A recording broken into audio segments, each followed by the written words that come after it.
there's a 6-foot target. It is indeed. Quarterbacks like their speed. It reminds me of what one great tight end told me once. He had told his quarterback, just make sure you... They go play action here on first down. Into double coverage, and it's intercepted. Nice job defensively of getting inside a quarterback's head and figuring out, okay, where's he going with the football? Because you can make an educated guess defensively. Not all the time, but sometimes. Now they get ready to head back on the field.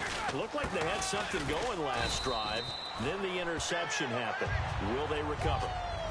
The memory they need to keep with them is that they did have something going. They were moving the ball on offense, had a nice sequence going. Don't worry about the other part. You can't get that back.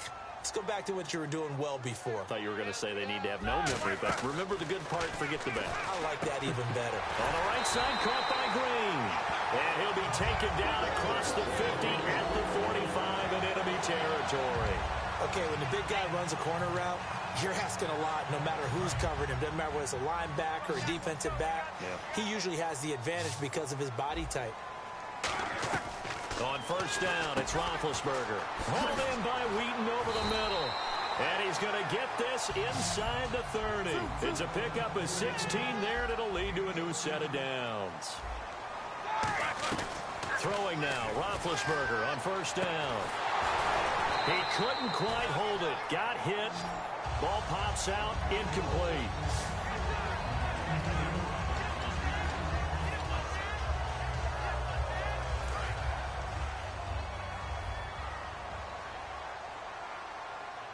They come up with one running back. That's Bell. Green's got it over the middle. And he'll be brought down at the 21, just shy of the 20 in the red zone. It'll be a gain of 8 yards. And just like that, it's third down. 2 minutes to play here in the first half. Back to Heinz Field after this. We remind you that coming up in 2 minutes' time, we'll hand you off to Orlando, where Larry Ridley will have highlights and analysis of this first half of action. Hayward Bay has it over the middle. Give him 6 yards, and they do convert on third. And they're on third and short. They just tried to spread the field. It worked. And I think that the spreading of the field, the extra receivers, has really become the next in the evolutionary chain in the NFL. Go all the way. Trying to get it to Wheaton, and it's intercepted. Picked off by Harrison Smith. And a big turnover there as his guys will get the football back. So that's back-to-back drives where they've thrown an interception. Ordinarily, we look at the offense and say, what's going on with your scheme? Maybe we should look at the defense and just give them a whole lot of credit. They've got them frustrated right now. Now the Vikings now heading onto the field. And following the interception, just any interception, are you a little bit more cautious when you start that next drive, or no, you just throw that out the window? I think you are. I don't think that there's any way you can run back out there and go, totally didn't. But you have to be careful about being too cautious, because now you can't run any offense at all. Still want to attack. We'll see how they attack them here. Offense still needing 10 yards. Second down.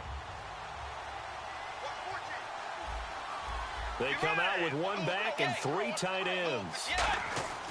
A play fake to Peterson. Now Bridgewater. And this time he's got the hook up. It's complete. And they'll get 9 there as that sets them up better for third down. When you execute a drag or a crossing route really well and give them a chance to let it develop a little bit, you can gain some significant yardage hitting your tight end on that one. Bridgewater fakes a give to Peterson. And finding Pruitt. And he's brought down after a good gain. 23 yards on the play. And when an offense is doing a nice job selling the play-action pass, a lot of responsibility shifts to the linebackers. They're the ones that have to determine run or pass and get to the proper places on the field.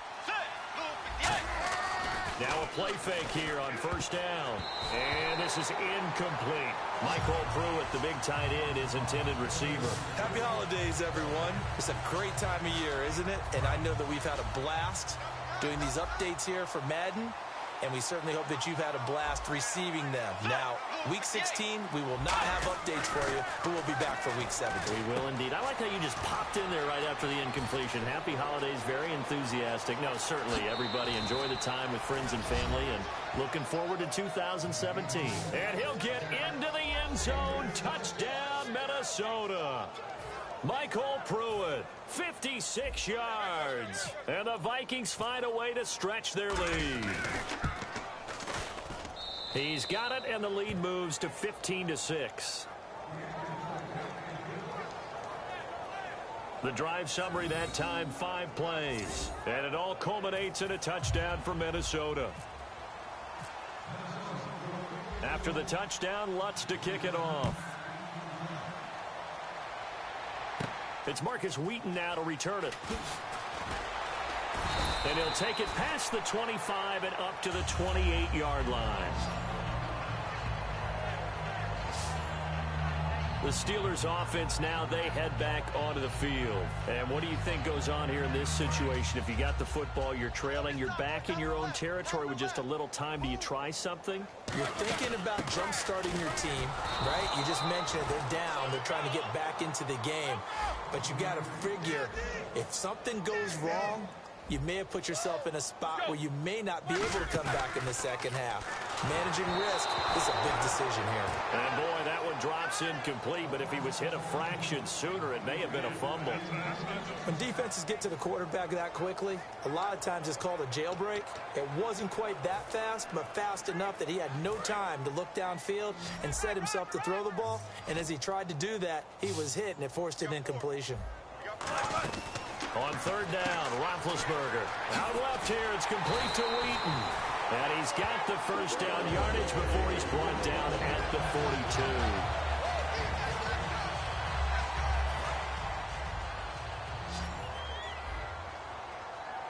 42. They come out 5 wide, 3 of them to the right side. So we come upon halftime. So this guy's just sitting there, right? He's got like 30 hot dogs in front of him. And what's that? Apparently we're back. Okay, so Larry's halftime show got cut off. Sorry, we were doing story time here in the booth. We are ready, though, for the third quarter. Well, this has been a close game throughout, but that return can help them gain the separation that they've been seeking throughout the game. Out come the Vikings. They'll have it first on offense as we begin the third. They have the lead. Now they'll be looking for some separation here as we begin the third quarter. I like the way you term that because now I think they go a little bit deeper into their playbook. They like what they did in the first half. That worked okay. But in order to get the separation that you just talked about, change things up a little bit. We'll see if they do just that. So many times when I've been working with you, you've talked about a quarterback dropping it in the bucket on a deep pass. Oh, boy. You know where I'm going, right? I know where you're going. Ezekiel dropped his body into the bucket. There's his charity bucket behind the end zone against Tampa Bay after scoring a touchdown. How cool was that? I thought it was one of the greatest celebrations for a touchdown I've ever seen. And you know what? It's a good charity. Money going to feed families during the holiday season. Yes. And the numbers have shown that jump into the bucket has helped the bigger jump into the bucket to feed those families. So very cool. Give him 10 yards on the pickup, and it'll be 4th down. He wasn't the primary target, but I think it was almost like a check down situation, wasn't it? Yeah, hoping he can break some tackles, a big tight end, but he couldn't do it. Yeah, get it to that big frame and hope he can scatter some bodies, unable to get it done. Well, this winds up an empty possession. Everything looked okay. He just never got the ball on target. And knowing him, he'll be disappointed with that effort.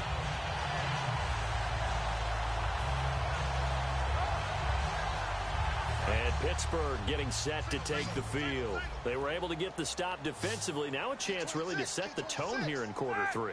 They can really take charge, can't they? And this is probably how it was drawn up at the half. I think we can go inside the locker room, all right? And I think we would see up on the grease boards, stop them defensively, get the ball back for the offense, and let's go downfield and score. Seems simple, right?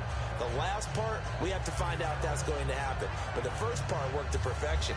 Did exactly what they wanted, and now their offense has to pay it off. See if they can get the latter 50%. Completed pass play. Now let's see if they go back to the air or to the ground.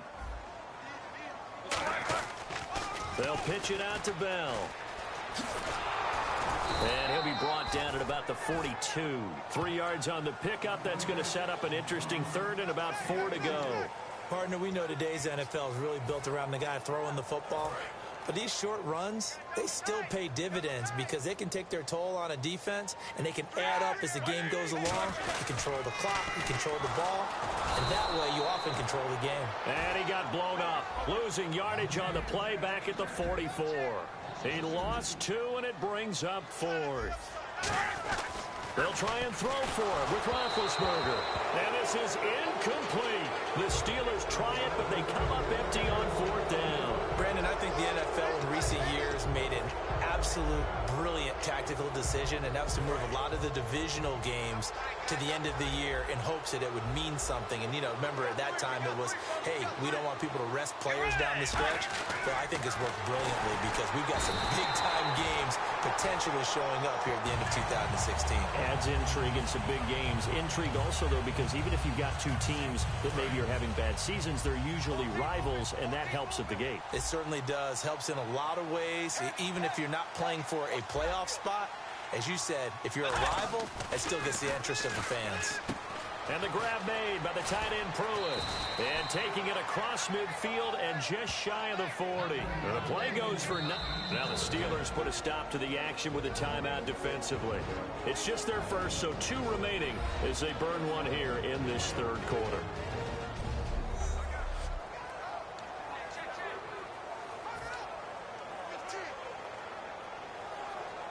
So the offense has it 1st and 10.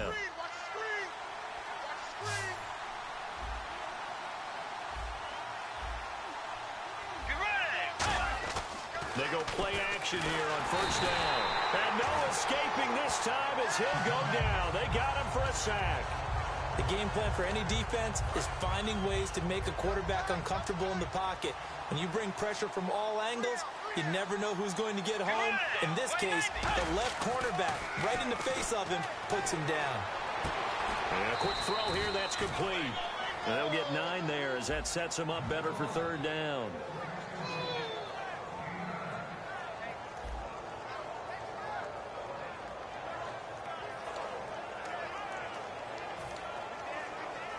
So 3rd and 5, 3rd and medium here.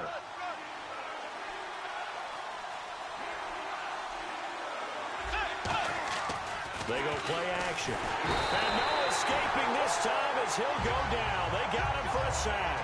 They brought him in off the corner, and he gets in to drop him for a loss of 4. Sometimes I watch games and wonder why they use play fakes on certain passing situations because it's not going to fool anyone. I don't know if that was the case here, but the end result was the same. No one fooled. The quarterback was hit. And did he have enough? He did. He kept it on line and managed to tuck it into the bottom right corner. And that will give him a 12-point lead. So he missed a field goal earlier, but he says not this time, and he's able to knock it through to give his guys 3. And that's all you wanted? Now whistles come in. We're going to get a timeout here by the offense. And that's going to leave him with just 1 timeout remaining still in the 3rd quarter. We'll see if that comes back to haunt him. We'll be back.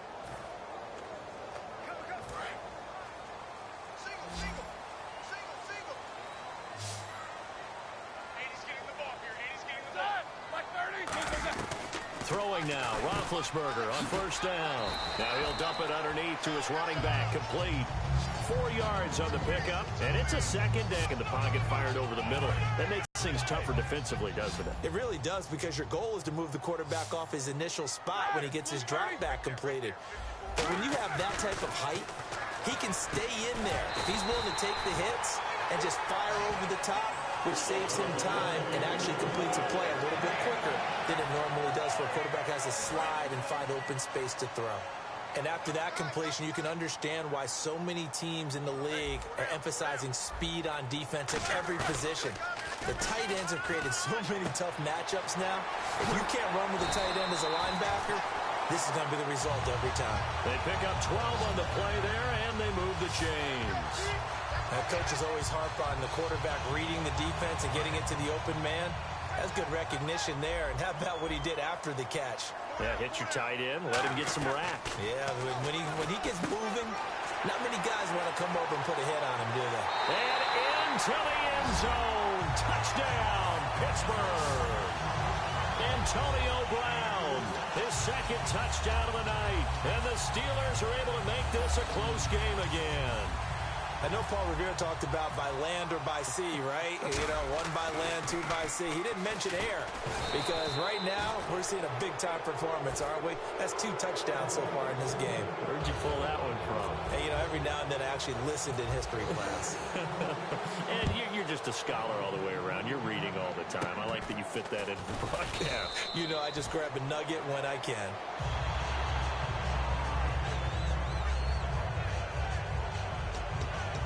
Now the Vikings offense gets set to take over here.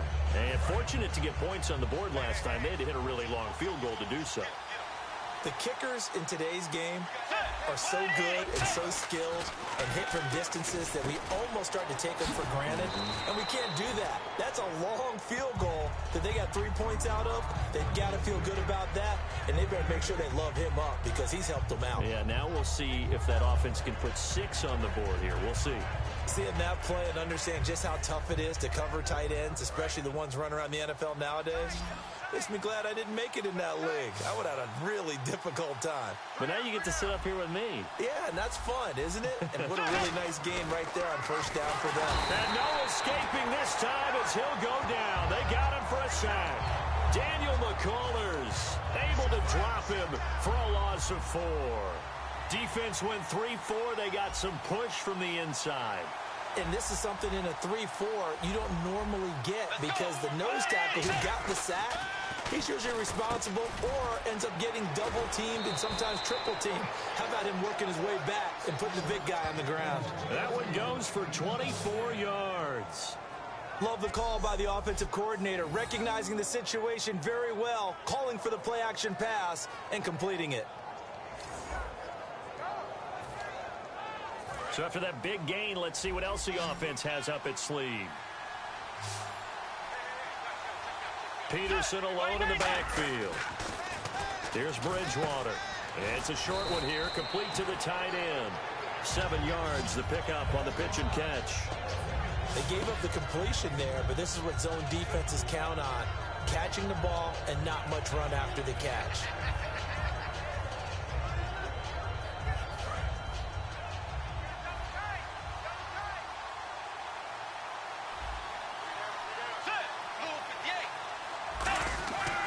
Play fake to Peterson. Now Bridgewater. And he's got his favorite target yet again. It's complete. After review of the play, the working on the field stands. Well, he challenged the play. It did not pay off. And that means he lost a timeout in that challenge. And as a coach, you hate that. Don't know if you took the advice of the player. You threw it yourself, but it didn't go your way. At the end of the day, it all comes back to the head coach. He has the final determination on whether to actually challenge the play or not. In this case, it didn't pay off for him. And that's got to be so heartbreaking. You throw that flag, you probably feel really confident, and then all of a sudden, boom, you lose the challenge. Yeah, when you take a look at it, you're throwing that flag because you believe you're going to be right. And when it comes back the other way, you have to regroup. Second down following the incompletion.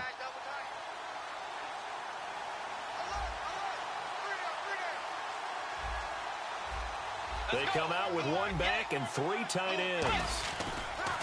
Bridgewater fakes a give to Peterson. A hit as he throws there, incomplete. Well, the numbers have been good in the passing game and certainly a big reason why they have the lead. But now here, third quarter, maybe go to the run game a little more? Yeah, perhaps. I mean, after that incompletion, a little credit to the defense for shutting them down on that play. Maybe you try and run the football a little bit more in this spot. But they have to feel good about how they've been throwing it overall. Here comes the 7th play now of this drive as this is 3rd and 10. Off the play fake. Blitz coming, and down he goes. The corner blitz pays off there as they sack him for a loss of 5. And they weren't in zone coverage. They were in man, and each man did his job. And that looked like vintage, old-school coverage, didn't it? Man coverage reminded me of an old Raiders team. They had a Hall of Famer at one corner and a Defensive Player of the Year at the other, and they just locked people down. And Lutz puts this one through. And that will make this a 9-point lead. So the scoring drive encompasses 9 plays, but the net gain, 3 points. And you're going to have drives like that in this league. Sometimes you just got to take the 3 and move on. Always better.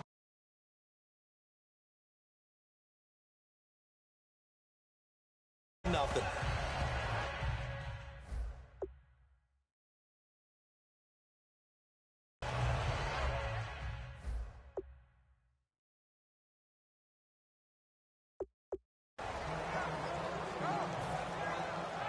Pittsburgh's offense now heading back out onto the field. Last time they were out, they scored. Still trailing here, though, so some work to do. But it's okay in terms of mindset. Because they scored the last time, they're not quite as worried about being down on the scoreboard because now their confidence is a little bit higher. They feel like they got something going, and they feel like they can attack again and put more points on the board. Are you scoreboard watching if you're the offense, or are you just focused on this drive? We wouldn't be telling the truth if we said that they didn't scoreboard watch. Everyone does it to some extent. But you've got to set it aside right now and just focus on this series. That'll take care of the scoreboard if they punch it into the end zone.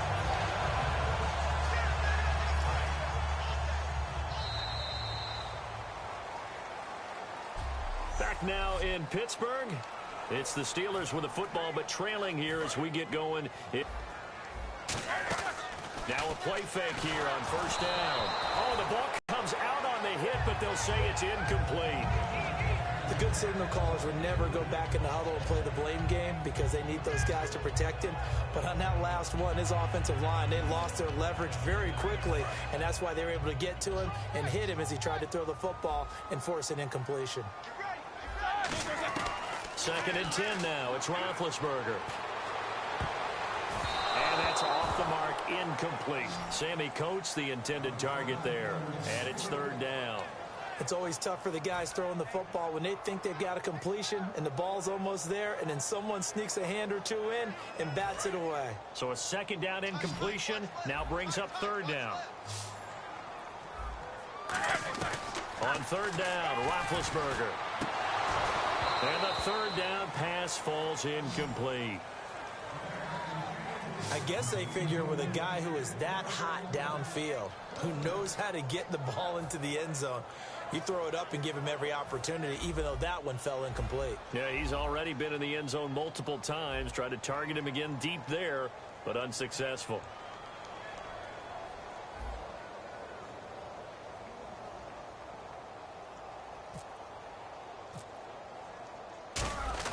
And look at this, another fake. But he will not come anywhere close to the first down marker, and that gives us a turnover on downs. It's such a risky play there to fake it. You're either the hero or the GOAT. Here they're going to be the GOAT. Unfortunate, too, because you know they thought they had something there. They don't call it just to call it. They don't just say, oh, what the heck, let's go ahead and fake it here. They feel like they've got something on. They've got the defense in the right spot. Under a heavy rush, and down he goes. Lawrence Timmons in there to drop him the 7th time tonight. He's gone down. Man, he got in there so quickly, Charles. What could the offense have done to adjust and account for that? But what you're hoping is that you figure out and you see and get a clue that maybe there's going to be some pressure coming at you, and you change the blocking schemes. Maybe you go to max protection. The biggest one is maybe you bring your running back in to try and keep you clean. But in that case, that didn't happen. Zero accountability, and a sack resulted. Red Allison, the intended receiver. And now it's 3rd down. And that one was knocked away, and I think the defenders are going to be a little upset with themselves. They made the play on the football, but that one felt like a forced pass by the quarterback. Thought he had someone open. He really wasn't. Maybe an example of having too much confidence in his receiver that no matter what, I'm going to throw it to him. And that was a play made by the defense, and it could have been a bigger one. Play action now. Bridgewater. And incomplete. The contact made the ball roam free and brings up 4th down. It looked like they had something there, but I think that he was thinking about running with the football before he actually hauled it in, and that led to a big drop. Here's Jeff Locke now. On, we think, to punt, though he's faked it earlier, but he was unsuccessful. And they're going to try this again. It's another fake. And this is incomplete. A huge gamble, and it does not pay off. Well, not only did they try to fake it, they put the ball in the arm of their punter, and it didn't work out. Not the quarterback. No. The punter. Yeah. Risky. It is so funny because when it works, genius. When it doesn't work, not so smart. Not so genius. In this case, not so genius. I do admire that he went for it.